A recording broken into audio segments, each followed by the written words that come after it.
Rules तक आ गए थे। और रूल्स के ऊपर एक स्ट्रेटजी मैंने शेयर की थी कि जिसकी मदद से आप अपनी कैंपेन्स को बहुत कम टाइम के अंदर एक अच्छे लेवल पे स्केल कर सकते हैं। तो आज हम बात करते हैं कैंपेन ऑब्जेक्टिव के ऊपर। आज के सेशन के अंदर मैं आपको कैंपेन कैसे बनानी है ये सब नहीं सिखा रहा, मैं सिर्फ ये बता रहा हूँ कि कैंपेन ऑब्जेक्टिव फेसबुक ने आपको क्यों दिए हैं, इनका यूज़ केस क्या है, पर्पस क्या है, और कब आपको कौन सा ऑब्जेक्टिव यूज़ करना है। क्योंकि जब हम कैंपेन डिजाइनिंग की तरफ जाएंगे तो उससे पहले बहुत सारी चीज़ें जो आपकी क्लियर होना जरूरी है। आपको पता होना चाहिए फेसबुक पिक्सल क्या होता है, कन्वर्जन एपीआई क्या होती है, ऐप इवेंट्स क्या होते हैं, वेब इवेंट्स क्या होते हैं, स्टैंडर्ड इवेंट्स क्या होते हैं, कस्टम इवेंट्स क्या होते हैं, कस्टम कन्वर्जन्स क्या होते हैं। बहुत सारी चीज़ें जो आपको पहले से पता होनी जरूरी है, वो नहीं पता होंगी तो आप कैंपेन डिजाइन नहीं कर सकते। तो इस वीडियो का मकसद सिर्फ इतना है कि आप कैंपेन ऑब्जेक्टिव आपको बिल्कुल क्लियर हो जाए कि आपको कब कौन सा कैंपेन ऑब्जेक्टिव इस्तेमाल करना है। कैंपेन ऑब्जेक्टिव के ऊपर आने से पहले मैं आपको बाइंग टाइप समझा देता हूँ। जब आप ये क्रिएट पे क्लिक करते हैं तो आपको आपके सामने दो ऑप्शंस आते हैं, एक तो ऑक्शन है और एक रिजर्वेशन है। ऑक्शन तो हमने पिछली वीडियोस के अंदर इन डेप्थ समझ लिए थे कि ऑक्शन क्या होता है। बहुत सारे एडवर्टाइजर्स के एड्स आपस के अंदर ऑक्शन के अंदर आते हैं, जो अच्छी क्वालिटी का एड होता है जिसकी टोटल वैल्यू ज़्यादा होती है, वो ऑक्शन के अंदर विनर बनता है और वो फिर मेरी न्यूज़ फीड के ऊपर मुझे सस्ता दिखता है और पहले दिखता है। जैसे ये एक एडवर्टाइजर है जी की, इसका ये एड मेरे सामने आया है तो ये एक ऑक्शन से गुजर के आया है और इसने कुछ एड्स को बीट किया है, ऑक्शन विन किया और ये मेरे सामने प्लेस हो गया, यहाँ पर आ गया। तो मेरी न्यूज़ फीड पे प्लेस होने के लिए इसने बहुत मेहनत की पीछे।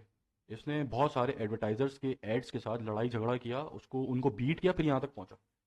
अब ऑक्शन में ये बहुत सारी मेहनत करके आ रहा है, दूसरे एडवर्टाइजर्स को बीट करके आ रहा है। तो यहाँ पर चांसेस हैं कि ये मुझे या तो सस्ता पड़ सकता है या महंगा पड़ सकता है। ये ऐड मुझ तक जो पहुंचा है ऑक्शन की वजह से, अगर ये मेरे पास आ रहा है, मतलब अगर बाइंग टाइम या ऑक्शन है, तो यहाँ चांसेस हैं कि ये मुझे सस्ता भी पड़ सकता है, महंगा भी पड़ सकता है।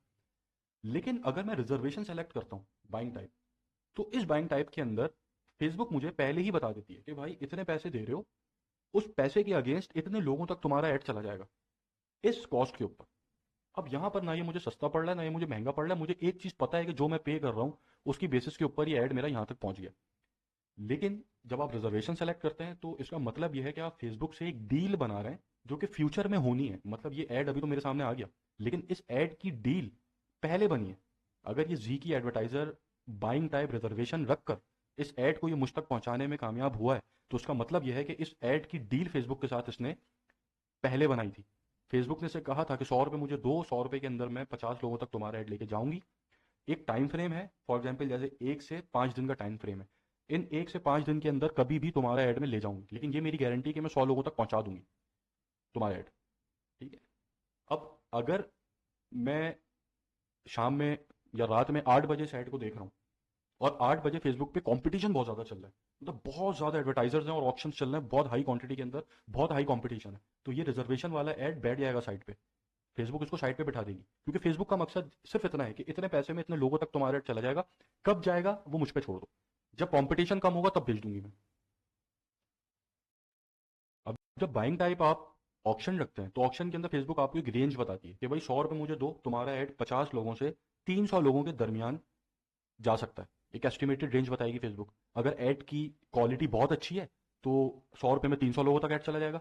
अगर ऐड की क्वालिटी लो है तो 100 रुपये में 40-50 लोगों तक ऐड जाएगा। अब यहाँ पे क्या है, यहाँ पर अनसर्टेनिटी है कि, कि अभी तो मैंने अपने एंड से बहुत अच्छा ऐड बना लिया, इसने अपने एंड से बहुत अच्छा ऐड बना लिया, लेकिन ये ऑप्शन के अंदर विन होता है नहीं होता, ये सस्ता जाता है महंगा जाता है, 100 रुपये खर्च करके मैं 50 लोगों तक पहुंचता हूँ या 100 रुपये खर्च करके मैं 300 लोगों तक पहुंचता हूँ, ये मुझे नहीं पता। ये बेस्ड है टोटली ऑप्शन के ऊपर कि ऑप्शन में विनर बनेगा तो फिर क्या होगा, 100 रुपये में 300 लोगों तक जाएगा। अगर ऑप्शन में विनर नहीं बन रहा तो फिर 100 रुपये में 50 लोगों तक जाएगा। लेकिन अगर रिजर्वेशन सेलेक्ट करता हूं तो फेसबुक पहले ही बता देती है कि भाई अब कोई रेंज नहीं है, 100 रुपये दो, 80 लोगों तक तुम्हारा ऐड जाएगा, ये गारंटी है। कोई लड़ाई झगड़ा नहीं है यहाँ पे। लेकिन कब जाएगा ये मुझ पे छोड़ दो, जब कंपटीशन नहीं होगा तुम्हारा ऐड तुम्हारी ऑडियंस तक, टारगेटेड ऑडियंस तक पहुंच जाएगा, खत्म बात। रिजर्वेशन ये है, लेकिन आप रिजर्वेशन के ऊपर ऐड नहीं चलाएंगे। ठीक है, रिजर्वेशन के ऊपर वैसे ही सिर्फ आप अवेयरनेस और एंगेजमेंट के ऐड चला सकते हैं, लेकिन आप रिजर्वेशन यूज नहीं करेंगे, आप ऑप्शन ही यूज करेंगे। ठीक है। तो आई होप ये आपको बाइंग टाइप समझ में आ गई होगी, रिजर्वेशन और ऑप्शन के अंदर डिफरेंस क्या है। मैं इसको आपको जरा दिखा भी देता हूँ एक चीज़। अभी कंफ्यूज मत होइएगा, बस जो चीज़ दिखाना चाह रहा हूँ आप उसको समझ लें।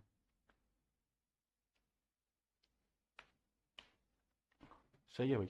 अब यहाँ पर आपने इसको दे दी एक डेट। स्टार्ट डेट है इस ऐड की 2 दिसंबर, एंड डेट है इस ऐड की 8 दिसंबर। 6 दिन ये ऐड चलेगा। अब फेसबुक आपको एस्टिमेट बता रहे रिजर्वेशन के। अब आप अगर ये मंजूर है एस्टिमेट तो आप डील बना लें, आप रिजर्व कर लें इस ऐड को।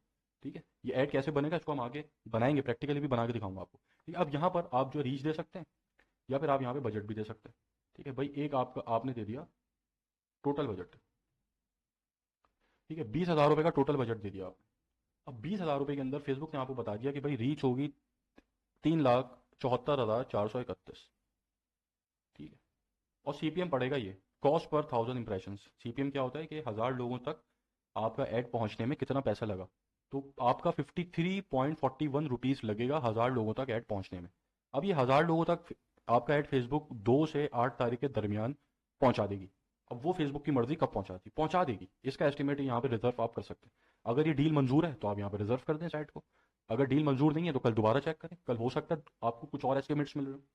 ठीक है, लेकिन अगर आप यहाँ पर बाइंग टाइप ऑप्शन सेलेक्ट करते हैं तो अब यहाँ पे क्या हो गया कि अब यहाँ पे एक एस्टिमेट मिल रहा है आपको कि भाई 15,000 से 45,000 के दरमियान अगर आपकी एड क्वालिटी बहुत अच्छी होगी तो ये 45,000 को भी क्रॉस कर सकता है। अगर आपकी एड क्वालिटी खराब होगी तो ये 15,000 से नीचे भी आ सकता है। ठीक है, तो ऑप्शन के अंदर अनसर्टेनिटी है कि आपको नहीं पता कि आपका एड कैसा परफॉर्म करेगा। लेकिन रिजर्वेशन के अंदर आपको फेसबुक पहले ही रिजर्व कर दिए, इतने पैसे दो, इतने लोगों तक अपना ऐड पहुंचाओ। कैसे पहुंचेगा वो मेरे ऊपर छोड़ दो, कब पहुंचेगा वो मेरे ऊपर छोड़ दो, जो डेट्स आपने दिए हैं उसके दरमियान इतने लोगों तक आपका ऐड पहुंच जाएगा। तो ये थी रिजर्वेशन और बाइंग। ठीक है, तो रिजर्वेशन आपने इस्तेमाल नहीं करनी। आप यहाँ पर अगर रिजर्वेशन इस्तेमाल करते हैं तो सिर्फ आप रीच अवेयरनेस और इंगेजमेंट की कैंपेन चला सकते हैं, लेकिन इसके ऊपर भी आपने ऑप्शन ही इस्तेमाल करना, हम यूज़ ऑप्शन ही करेंगे। ठीक है, लेकिन आपको सब पता होना चाहिए कि फ़र्क क्या है, इसके पीछे की लॉजिक क्या है। अच्छा चलें, अब हम इसको ज़रा मैं डिलीट कर दूं। अब हम आ जाते हैं अपने कैंपेन ऑब्जेक्टिव के ऊपर।